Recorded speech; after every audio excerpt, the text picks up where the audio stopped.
Before we get into your life story, how are you finding Dubai so far now that you've been here? Dubai is the most incredible place that I've ever lived in my whole entire life. I think I'll go on a rant for Dubai. Yeah. I'll go on a little. I don't care. I'll go on a little rant. Everybody for thinks Dubai. we're paid because we just like the city so much. I'm like, no, people aren't being paid. People just like it. No, not getting paid. Would love that.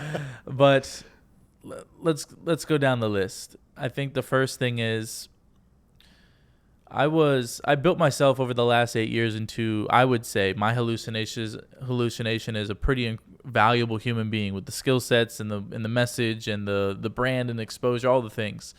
And when I came to Dubai, I've never felt more valued. I've never felt more seen. I've never felt more heard. And the leadership wants to work together. I've lived 28 years in America. I've never been invited to the White House. No one ever in government or Congress or whatever has ever reached out or wanted to do any sort of collaboration.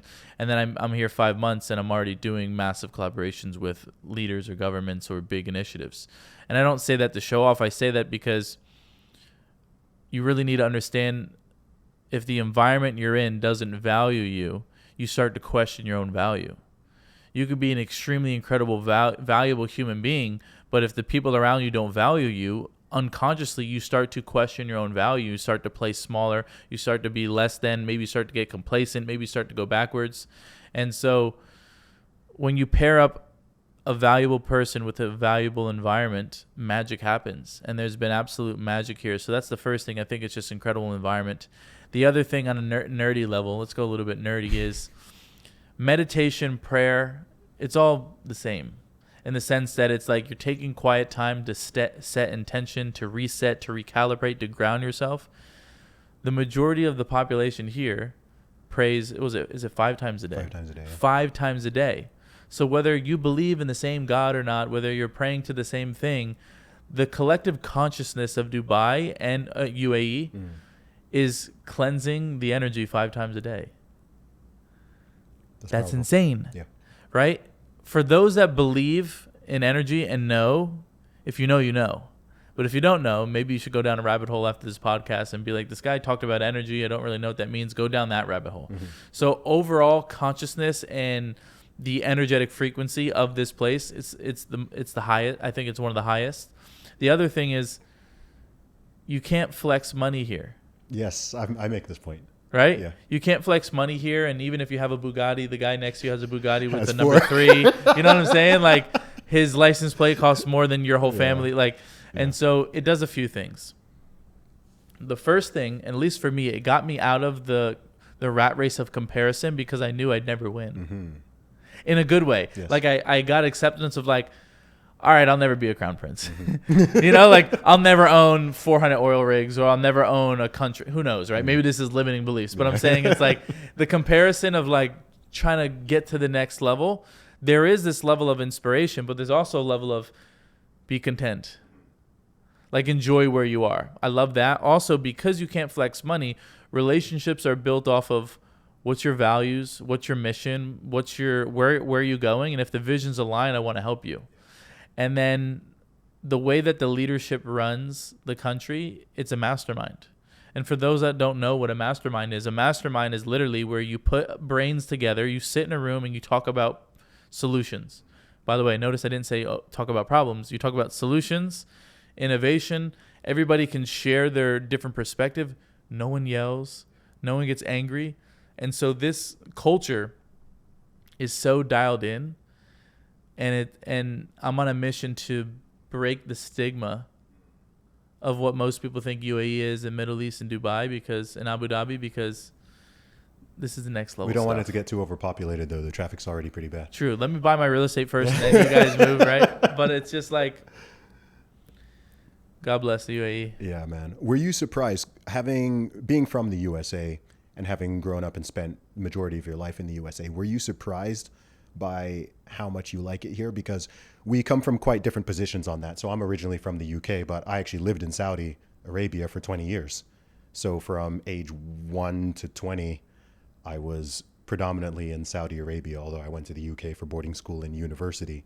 So I spent, kindergarten to 5th grade, I was in Saudi Arabia. And then through my teenage years into young adulthood, I was still predominantly living there, as were my siblings, as were my parents, and tons of my friends all grew up in Saudi Arabia. So back in that time, you know, we're talking 90s and then into the 2000s, pre-social media, pre-smartphones, pre-free flow of information in the way we have it now. I mean, we have it now when people are still ignorant, but you can imagine back then in the, you know, in the late 90s or the early 2000s, and you're telling people, oh yeah, like I'm living in Saudi Arabia, not even the UAE, Saudi Arabia. And the things that people imagine and the prejudices they have, and it was just kind of wild. So I'm wondering, as an American, were you know, some of the things you're saying now and how much you like it here, are you a bit surprised? I don't know what preconceptions you may have had when you were younger, but were you surprised? Yeah, it's a great question. And I want to be very calculated with my answer. Without going off the rails, because Nick has all different forms of himself. But I would say during my 8 years of entrepreneurship and traveling and speaking all over the world, I was used to getting humbled.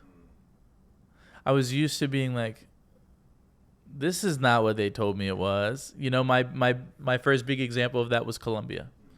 And so, you know, I tell Colombia to my parents, they're like, cocaine, you know, Pablo Escobar, cartels, which rightfully so, because during their age, there was a time in Colombia where bombs were going off multiple times a day, car bombs all over Medellin. Colombia is one of the most special places in my heart. I lived there before Dubai. I was actually going to move to Colombia and scale the digital company. Okay. I was like, I'm just going to, you know, go over here. And I went to Colombia and I lived there 2-3 months. Incredible friends, learned new language, not very good. I'm still working on English too. But learned a new language, but it also, I have to go off the rail here. The food was way cleaner. The water was cleaner. And that's when I started realizing, well, if you really cared about me, you clean up the water and you clean up the food. If you really question the system, you would realize that the same people that make your food make your medicine in America. And they used to make your cigarettes. Yeah, exactly. and then I would call my parents, like, what are you doing? You're in Colombia. And I was like, come visit me. And I'm the baby of the family, so they really have to do anything that, you know, I'm like, come visit me. It's not, they came out here. They're like, Colombia is one of the greatest places on earth. Oh, wow. Okay. Yeah. And because they got to experience it. Yeah. So fast forward to Dubai, I'm pretty open. But I think I'm open because of my years of travel. But I was very surprised on the culture, how welcoming it is. The Majlis style. I love that as well. Although the neighborhood of the Middle East has, you know, friction and there's conflict, there are incredible spots that are unbelievable. I mean, there's incredible people all over. We just have conflict in the world, unfortunately, right? But yeah, I was definitely blown away. I was blown away by the infrastructure. I was blown away by the leadership. I was blown away by the food. I was blown away by the service. I was blown away by how dense of the network is. Dubai is big, but it's not. It's very small. And I've never been in a global hub where there's so many powerful people in one place.